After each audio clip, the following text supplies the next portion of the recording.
Salam alaikum, bonsoir. Donc nous arrivons à la deuxième partie de notre leçon les fractions. Et aujourd'hui nous allons voir les fractions équivalentes. Donc les fractions équivalentes, ce sont les fractions égales. Ce sont les fractions qui ont la même valeur. Donc regardez avec moi ici dans cet exemple. Nous avons pris notre unité qui est le tout. Donc déjà dans le mot unité, je trouve le mot 1. Donc, unité, je peux tout simplement l'exprimer avec le chiffre 1. L'unité, c'est la même chose que 1. Si j'ai envie d'exprimer mon unité avec une fraction, eh bien, je vais écrire dans la partie du numérateur le nombre de parts coloriées qui est 1. Et dans mon dénominateur, comme on a vu hier, je vais écrire le nombre de parts totales. Ici, il n'y a pas eu de partage qui a été fait, donc ça sera 1 aussi. 1 comme part coloriée et 1 comme part totale. Donc 1, c'est la même chose que 1 sur 1. Une unité, une part coloriée sur toute la part qui est le total. On appelle ça une fraction unité. Au lieu de garder le 1, je l'ai écrit sous format d'une fraction. C'est une fraction unité, 1 sur 1. Une fraction unité parce que ça exprime toute l'unité. Ça n'exprime pas une portion ou bien une partie de notre unité. 1 sur 1. Regardez que le numérateur est le même nombre que le dénominateur. C'est la même chose. Ça veut dire le nombre de parts coloriées est le même que le nombre de parts totales. Nous passons à la deuxième unité. Nous remarquons déjà que c'est la même. Sauf qu'ici, on a changé le partage. Nous l'avons partagé. On a pris notre unité et on l'a partagé en deux. Il faut toujours vérifier et faire attention à ce que le partage soit fait d'une façon équitable. Ça veut dire toutes les parts doivent être égales. D'accord. Donc, je vais exprimer ma fraction. Donc, au-dessus, je vais écrire les parts coloriées. J'ai deux parts coloriées. Et au-dessous, je vais écrire le nombre de parts totales, c'est 2. Donc, 2 parts coloriées sur 2 parts qui sont les parts totales. Bien. Donc, j'obtiens la fraction 2 sur 2. Cette fraction aussi va s'appeler une fraction unité parce que le numérateur est le même que le dénominateur. Ça veut dire les parts coloriées sont la même chose que les parts totales. Toujours, je garde la même unité. La seule chose que je vais changer, c'est le partage. Donc, cette fois-ci, j'ai partagé mon unité en 8. Le partage est toujours fait de façon équitable. Je vais écrire au-dessus le nombre de parts coloriées. Je vais les pointer. 1, 2, 3, 4, 5, 6, 7, 8. Donc, j'ai 8 parts au total, 8 parts coloriées. Au-dessous, je vais écrire le nombre de parts totales. J'ai 8 parts au total. Donc, ça me fait 8 sur 8. C'est aussi une fraction unité. Le numérateur est le même que le dénominateur. Eh bien, nous remarquons à travers cet exemple que j'ai la même unité. La seule chose qui a changé à travers ces 3 unités, c'est le partage. Mais finalement, nous avons mangé la même quantité. La seule chose qui a différé, à chaque fois que je partage, qu'est-ce qui se passe? Les portions deviennent de plus en plus petites. Les parts deviennent de plus en plus petites. Mais finalement, je mange la même chose. Je mange l'unité en entier. Alors, la conclusion, qu'est-ce que nous allons écrire? Mon unité qui est 1 est la même chose que la première fraction unité qui est 1 sur 1.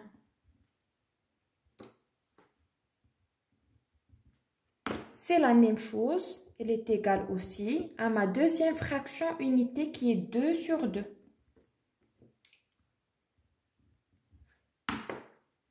C'est la même chose que ma troisième fraction unité qui est 8 sur 8. Alors, on dit que ces fractions sont équivalentes. Ça veut dire elles sont égales. D'accord? Ce sont des fractions unités parce que le numérateur est le même que le dénominateur.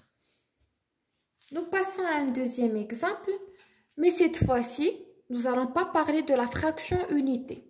Nous allons prendre une fraction, mais on va exprimer qu'une portion ou bien qu'une partie de cette fraction. Voilà mon unité. Je remarque déjà que mon unité est partagée en deux parts égales.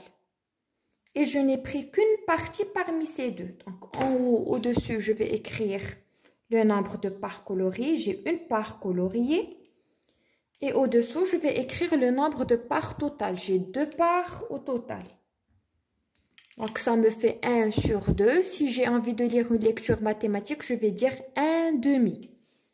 La même unité que tout à l'heure, cette fois-ci, je vais changer uniquement le partage. Au lieu de la partager en 2, je vais la partager en 4. Mon partage est équitable. Au-dessus, j'écris le nombre de parts coloriées. 1, 2. Et au-dessous, je vais compter le total, toutes les parts, celles qui sont coloriées et celles qui ne le sont pas. 1, 2, 3 et 4. Je lis ma fraction 2 sur 4 ou bien 2 quarts. Toujours, je garde la même unité. C'est pour ça que j'ai fait exprès de les placer de façon superposée. La seule chose qui va changer encore, c'est mon partage. Cette fois-ci, j'ai partagé mon unité en 8 parts égales. Je vais compter les parties qui sont coloriées. 1, 2, 3 et 4. Je vais l'écrire dans la partie du numérateur. Et dans le dénominateur, je vais compter le total, toutes les parts. 1, 2, 3, 4, 5, 6, 7 et 8. Eh bien, nous remarquons que nous avons eu au départ la même unité, d'accord? Et plus on divise notre unité, plus les portions deviennent de plus en plus petites. Mais finalement, nous avons mangé la même chose. Si j'ai mangé cette part qui est le 1/2, c'est la même chose que le 2 quarts, c'est la même chose que le quart huitième. D'accord? C'est pour ça que nous allons dire que ces 3 fractions sont équivalentes. Et quand je dis que j'ai une équivalence, ça veut dire que je vais placer le signe égal entre les 3 fractions.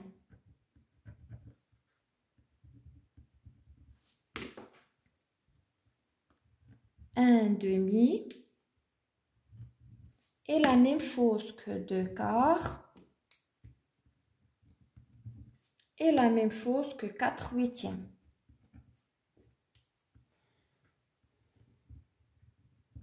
La remarque qu'on a tirée de cette application, plus on divise, plus les portions deviennent de plus en plus petites. Mais on mange la même quantité. Et donc les fractions équivalentes, ce sont des fractions qui sont égales. Ça veut dire qu'elles expriment la même quantité. Elles ont la même valeur. Nous allons passer à un exercice d'application pour mieux comprendre. Bien, on nous dit de trouver le nombre manquant dans chaque équivalence. Nous avons des fractions équivalentes, ça veut dire elles sont égales, mais je trouve des trous à compléter. Je dois trouver le nombre. Bien, qu'est-ce que nous dit la règle? Pour passer d'une fraction à une autre fraction équivalente, on peut soit multiplier ou diviser cette fraction par une fraction unité. Quelles sont les fractions unités? On a vu tout à l'heure, ce sont les fractions qui ont le même numérateur et le même dénominateur. Ça peut être 1 sur 1, ça peut être 4 sur 4, ça peut être 8 sur 8, 100 sur 100, peu importe. Je vais vous donner un exemple de tout à l'heure. Si je prends ces deux fractions, 1 sur 2 et 2 sur 4, on va voir comment on a fait pour passer d'une fraction à une autre.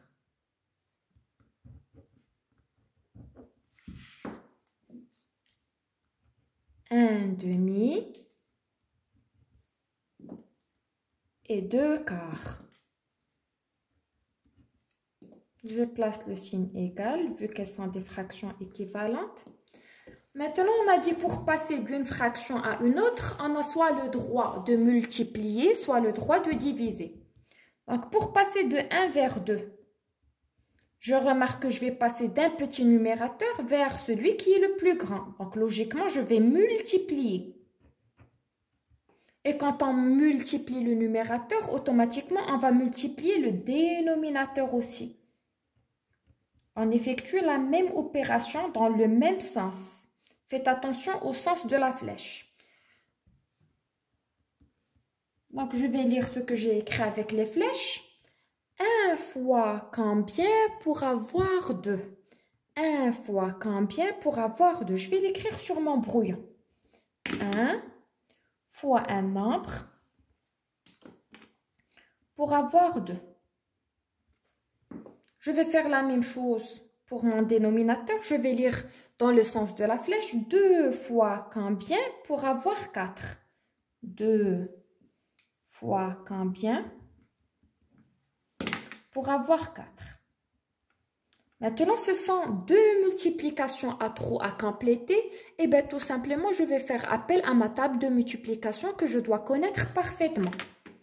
1 fois un nombre égal à 2. Je sais que le 1, c'est un élément neutre dans ma multiplication. Donc, 1 fois 2 égale à 2. Automatiquement, on a dit que le nombre qui sera multiplié en haut sera multiplié en bas. Donc, normalement, ça doit être le 2. Même pour le dénominateur, on vérifie. 2 fois 2 égale à 4. C'est vrai, si je connais ma table de 2. Et donc, 1 sur 2 égale à 2 sur 4. Il a fallu multiplier le numérateur par 2 et le dénominateur par 2. Donc, ma fraction unité ici, c'est 2 sur 2. Donc, on a multiplié le 1/2 par la fraction unité qui est 2 sur 2. D'accord? Maintenant, on va essayer de voir l'autre sens. Suivez avec moi, s'il vous plaît.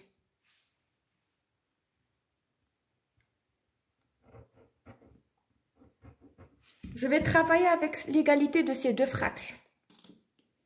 Je vais écrire 2 quarts égale à 4 huitièmes. Maintenant, je ne vais plus aller dans le sens du petit numérateur vers le grand parce que pour aller du petit au grand, on a dit que logiquement, il va falloir multiplier. On va faire le contraire. On va aller du plus grand numérateur vers le plus petit. Alors, cette fois-ci, nous allons diviser. Et donc, je vais respecter le même sens de la flèche. Ce que je fais pour le numérateur, je le répète pour le dénominateur. Le même sens de la flèche. J'ai divisé là-haut, je vais diviser en bas.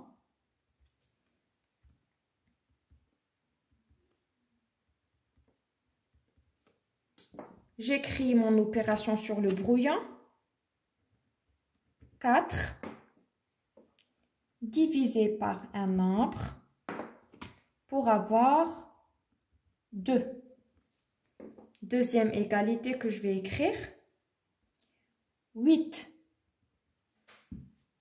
divisé par un nombre pour avoir 4. Bien.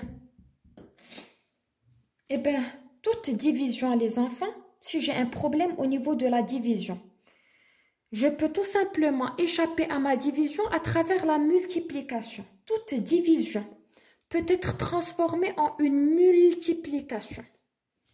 Eh bien, 4 divisé par un nombre pour avoir 2, je peux transformer cette division en une multiplication. Ça me fera 2 fois un nombre pour avoir 4.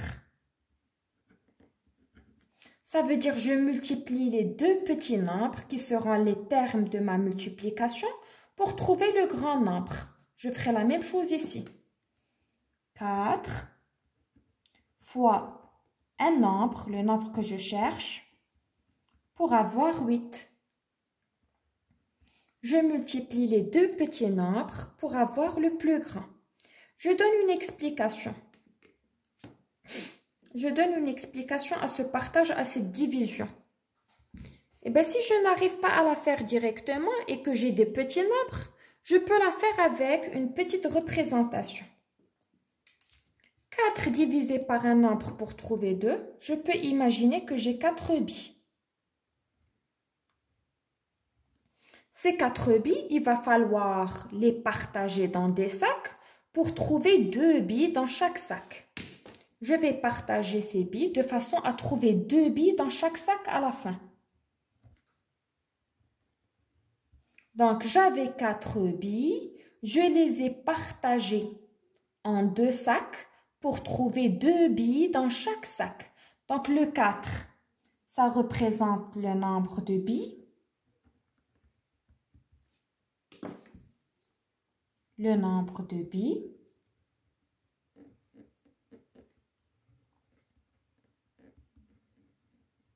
Le deuxième nombre qu'on cherchait, ça représente le nombre de sacs.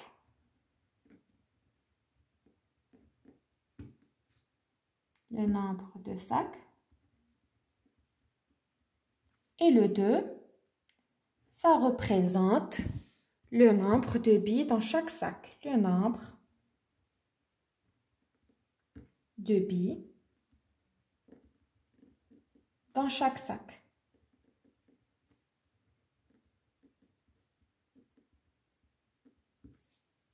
Et donc ici, pour le nombre de sacs, on a trouvé qu'on avait 2 sacs après avoir effectué notre partage. Donc 4 divisé par 2 nous donne 2. 4 divisé par 2 nous donne 2. Et bien automatiquement, j'ai divisé le numérateur par 2, je vais diviser le dénominateur par 2. Donc ça sera 8 divisé par 2 pour trouver 4. Je vais vérifier. Avec la représentation, j'ai 8 billes.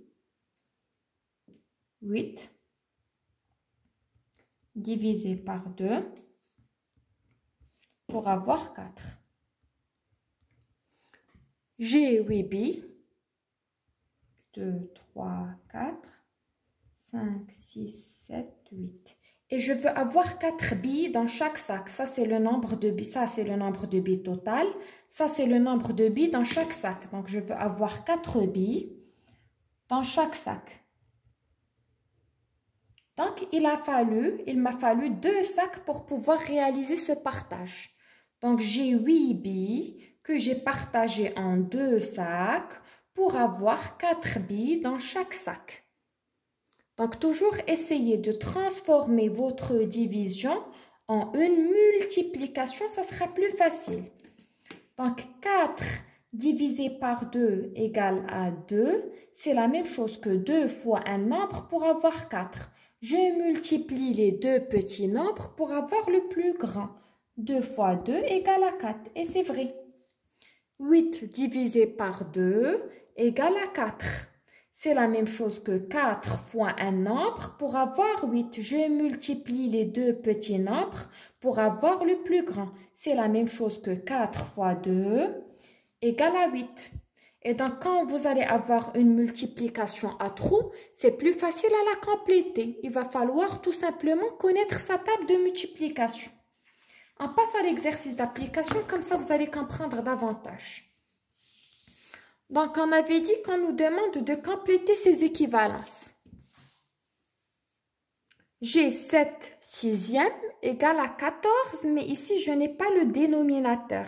C'est à moi de le trouver. Et bien, plus facilement, qu'est-ce que je vais faire? Je vais passer du petit numérateur vers le plus grand. Comme ça, je vais effectuer la multiplication et non pas la division. Je passe du petit numérateur vers le plus grand. Et donc, je vais dessiner ma flèche avec le signe fois. Je ferai la même chose en bas. Le même sens de la flèche avec le signe fois.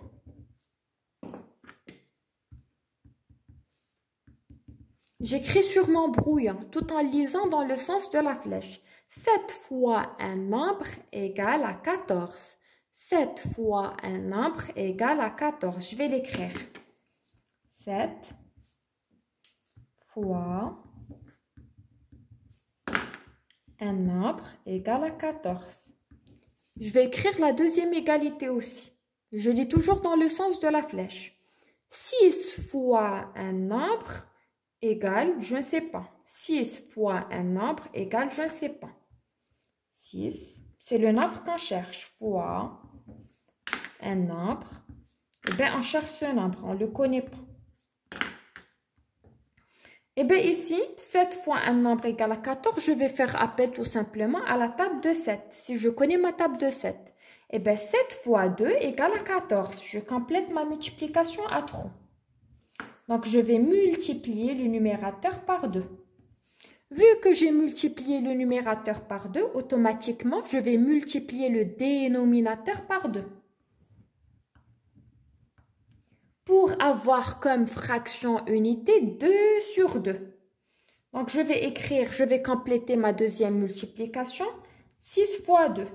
Et donc là, je dois connaître la table de 6 ou bien de 2. 6 fois 2, c'est la même chose que 2 fois 6, c'est égal à 12. Et voilà, j'ai obtenu le nombre que je cherchais tout à l'heure. Donc, 7 sixièmes, c'est la même chose que 14 douzièmes. Bien. Deuxième exemple.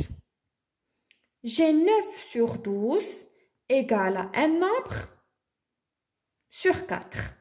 Bien. On avait dit que c'est plus facile d'aller du petit nombre vers le plus grand, du petit numérateur vers le grand numérateur pour multiplier. Si jamais je vais aller du plus grand vers le plus petit, il va falloir diviser, chose qui est un peu difficile. Donc, regardez, si je vais aller dans ce sens, 12 pour aller à 4. Donc, 12 pour aller à 4, je vais aller du grand nombre vers le petit, donc il va falloir diviser. Moi, je préfère multiplier au lieu de diviser. Donc, je vais aller du petit vers le plus grand. Donc, regardez, le sens de la flèche va changer maintenant.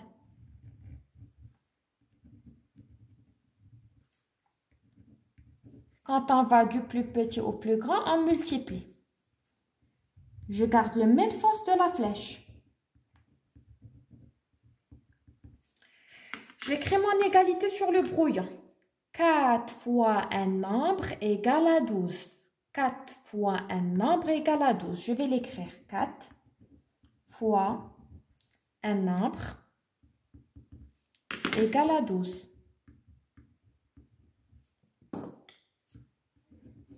Et bien sûr, je vais trouver ma fraction d'unité à partir des dénominateurs qui sont déjà connus.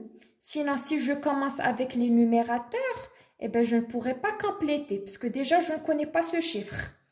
Bien, 4 fois un nombre égale à 12.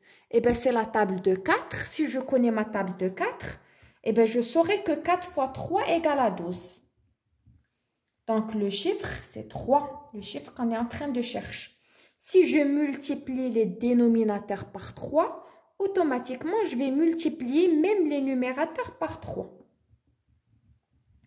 Je vais écrire la deuxième égalité sur le brouillon. Regardez avec moi. Un nombre fois 3 égale à 9. Un nombre fois 3 égale à 9. Si je connais ma table de 3, je saurai que 3 fois 3 égale à 9. C'est celui-là le nombre qu'on était en train de chercher. 3 fois 3 égale à 9. D'accord? Nous passons à les deux fractions équivalentes suivantes. Nous avons 25 sur 20 égale à 5 sur un dénominateur que je ne connais pas. Si je vais dans ce sens, 25 pour aller à 5, je vais du grand numérateur vers le plus petit. Donc, il va falloir diviser, alors que je ne suis pas fort dans la division. Moi, je préfère passer par la multiplication. Donc, je vais aller plutôt du plus petit vers le plus grand. Donc, ma flèche, elle sera dans ce sens. On avait dit que pour aller du plus petit au plus grand, je vais multiplier. Je vais faire la même chose au-dessous. Le même sens de la flèche avec le même signe qui est faux. Je commence par les numérateurs parce que c'est ce que je connais. Je vais écrire l'égalité. 5 fois un nombre égale à 25. 5 fois un nombre pour trouver 25. Eh bien, c'est la table de 5. Si je connais ma table de 5, automatiquement, je saurai que 5 fois 5 égale à 25. J'écris 5 en haut. Eh bien, si j'ai multiplié par 5 en haut, automatiquement, je vais multiplier par 5 en bas. Comme ça, ma fraction d'unité sera 5 sur 5. Maintenant, je vais écrire la deuxième équation, ou bien la deuxième multiplication à trous. Un nombre fois 5. Je fais tout ça pour pouvoir échapper à la division. Un nombre fois 5 égale à 20. Je fais toujours appel à ma table de multiplication, à la table de 5. Et bien, si je connais ma table, je saurai que 4 fois 5 égale à 20. Donc, le nombre qui manquait, c'est 4. Je l'écris. Donc, 25 vingtièmes égale à 5 quarts. Ce sont deux fractions égales ou bien équivalentes. Je passe aux deux équations suivantes. J'ai 16 vingtièmes égale un nombre, un numérateur que je ne connais pas sur 5. Et bien, si je vais aller dans ce sens, de 20 vers 5, ça me fera une division. Moi, je préfère passer par une multiplication, donc je ferai le contraire. Du petit nombre vers le plus grand. C'est comme ça que je vais tracer ma flèche. Je garde le même sens de la flèche au-dessus. Pour passer du petit vers le plus grand, je vais multiplier. J'écris d'abord la multiplication qui est en bas parce que je connais les deux dénominateurs. Donc, je vais lire dans le sens de la flèche. 5 fois un nombre égale à 20. Je vais l'écrire 5 fois un nombre égale à 20. Encore la table de 5 qui est facile. Donc, si je la connais, je complète directement. Ça me fera 5 fois 4 égale à 20. Donc, j'ai multiplié le dénominateur par 4. Je ferai la même chose pour le numérateur. J'écris ma multiplication à trous. J'ai un nombre, c'est le nombre que je cherche, fois 4 égale à 16.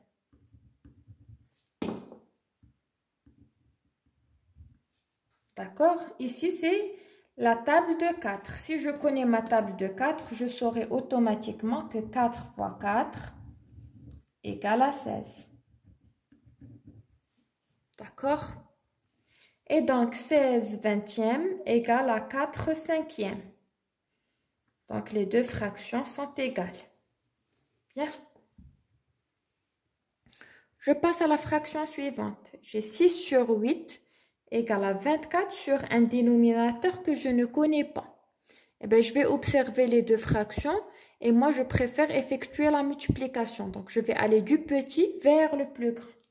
Donc, ça sera dans ce sens, de 6 vers le 24.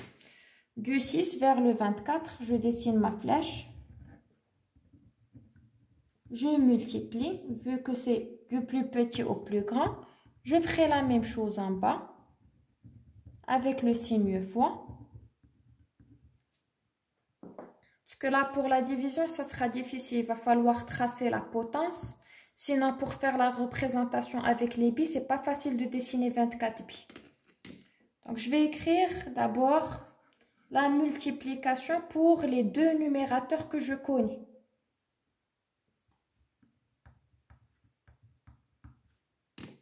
Donc, ça sera 6 fois un nombre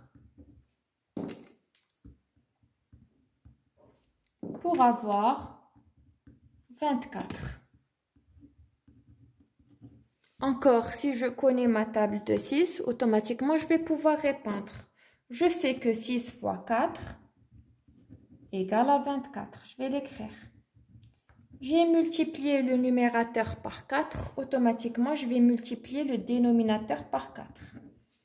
Je vais écrire dans le sens de la flèche, ce que je vois en bas.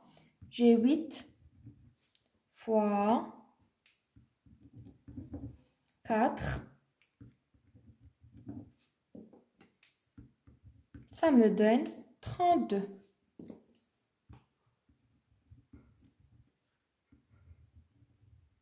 C'est le nombre que je cherche. Je vais l'écrire.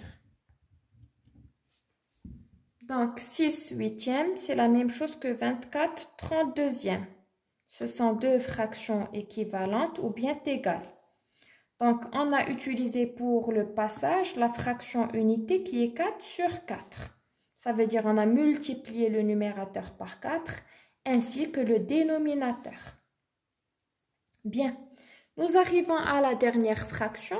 J'ai 4 sur 8 égale un nombre, un numérateur que je ne connais pas sur 64. Je préfère toujours multiplier, donc je passe du plus petit au plus grand. Donc je vais effectuer le passage du 8 vers le 64 au lieu de faire le contraire.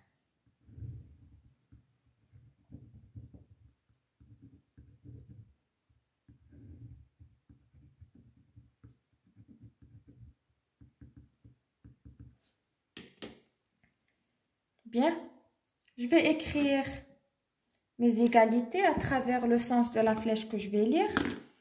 8 fois un nombre pour avoir 64. J'ai ici la table de 8. Donc, si je connais la table de 8, je saurai que 8 fois 8 égale à 64. Donc, j'ai multiplié le dénominateur par 8. Automatiquement, je vais multiplier le numérateur par 8 aussi. Je vais lire l'égalité qui est en haut. Ça me fera 4 fois 8 pour trouver le nombre que je cherche. Et bien, je sais que 4 fois 8 égale à 32. Je vais l'écrire.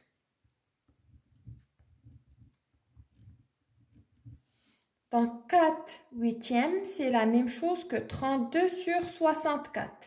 Nous avons utilisé la fraction unité 8 sur 8 pour pouvoir effectuer ce passage entre les deux fractions. Bien, n'oubliez pas les enfants que pour pouvoir réaliser ce genre d'exercice, qu'on peut transformer toute division